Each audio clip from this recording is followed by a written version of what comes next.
এইটো এটা বহুত ডাঙৰ পদক্ষেপ হৈছে কাৰণ দাদাৰ বাৰ্থডেটো আমি কেনেকৈ চেলিব্ৰেট কৰিম মই নাভাবোঁ যে আমি তেওঁক শ্ৰদ্ধাঞ্জলি দিয়াতে আমাৰ দায়িত্ব তেওঁৰ কামখিনি আমি আগলৈ লৈ যাব লাগিব তেওঁৰ বস্তুখিনি ক্ৰিয়েটিভিটিখিনি ডকুমেণ্টেশ্যন কৰিব লাগিব তেওঁৰ জ্ঞানখিনি আমি দিব লাগিব আগলৈ ৰাখিব লাগিব আৰু সেইবিলাক তেওঁ সম্ভৱ অকল কিতাপৰ জৰিয়তে বা অন্য ডকুমেণ্টেশ্যনৰ জৰিয়তে ৰয়েল গ্লোবেল ইউনিভাৰ্চিটিয়ে আৰু চেণ্টাৰ ফৰ ক্ৰিয়েটিভিটি তেওঁলোকে ইমান এটা সুন্দৰ পদক্ষেপ লৈছে যোনটো মই ভাবোঁ আগলৈও তেওঁলোকে এইটো কণ্টিনিউ কৰিব এনেকুৱা ধৰণৰ কাম আৰু ইয়াৰ জৰিয়তে তেওঁ গানখিনি টেঙা ট্ৰান্সলেট কৰিছে কোনোবা অসমীয়া নজনা মানুহেও এই গানখিনি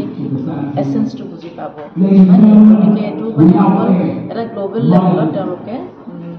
জুবিন গাৰ্গৰ সৃষ্টিৰাজে লৈ যোৱাৰ এটা ক্ষুদ্ৰ প্ৰয়াস কৰিছে যোনটো মই খুব এপ্ৰিচিয়েট কৰিছোঁ আৰু